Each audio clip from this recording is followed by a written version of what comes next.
Today we shall see the working of a backpropagation neural network. The question goes like this. Figure shows a multi-layer feed-forward neural network.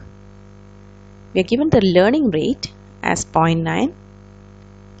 Also, we are given the initial weight as well as the bias values. Then we are also given the first training sample capital X, which takes a value 1, 0 and 1.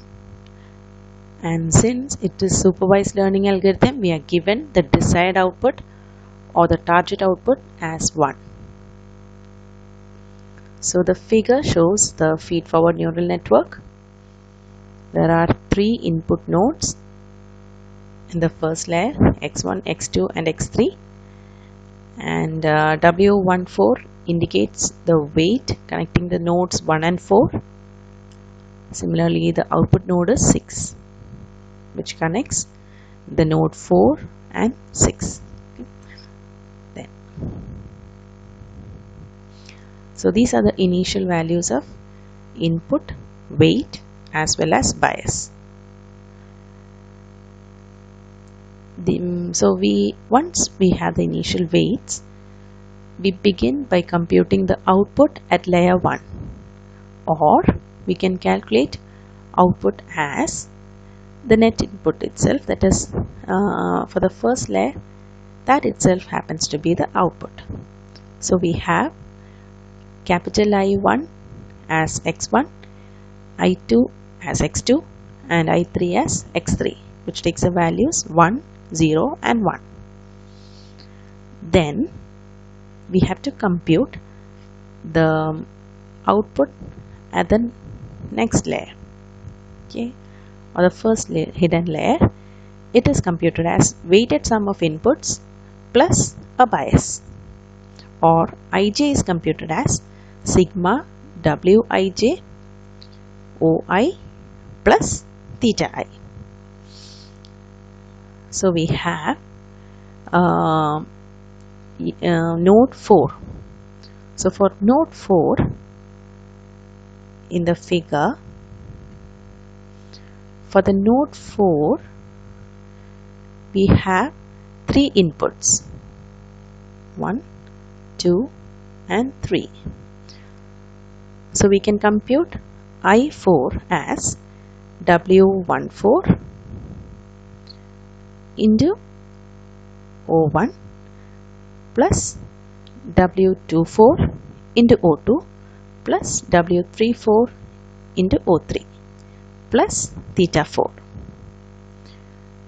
which happens to be W14 is 0.2 into theta 1 O1, which is 1 or x1, plus W24 into x2 or 0.4 into x2, which is 0, plus W34 into x3, which is minus 0.5 into 1, plus theta 4, which is minus 0.4.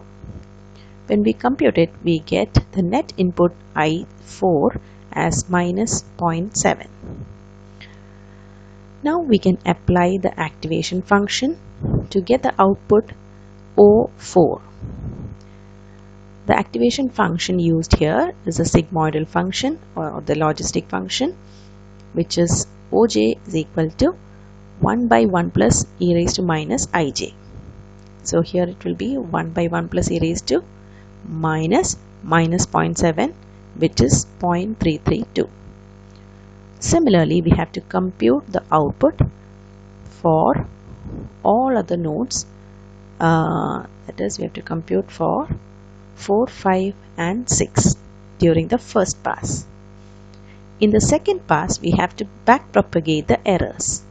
So we need to compute the error at the final output layer, then compute the error at the previous hidden layers till we reach the last hidden layer. So here, to backpropagate the errors, we shall begin with the output layer. So we take the node 6 and compute the error, Using the equation, ERR of J is equal to OJ into 1 minus OJ into TJ minus OJ. So we computed to get this value.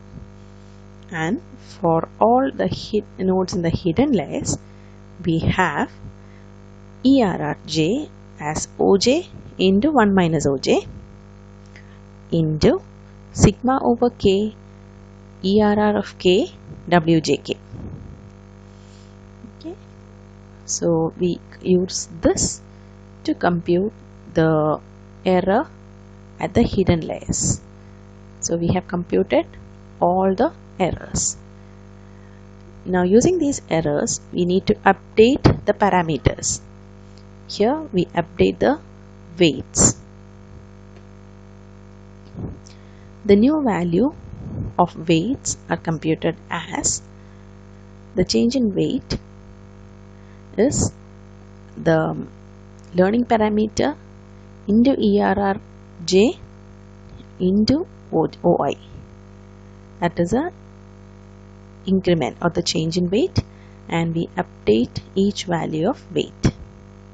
Similarly, we update the bias as change in bias or delta theta j is equal to the learning parameter L into ERRJ. So for each of the output layers and the input layers, we need to update all the weights and the bias which we had randomly initialized. Okay. Now this is repeated until the error gets minimized. Thank you.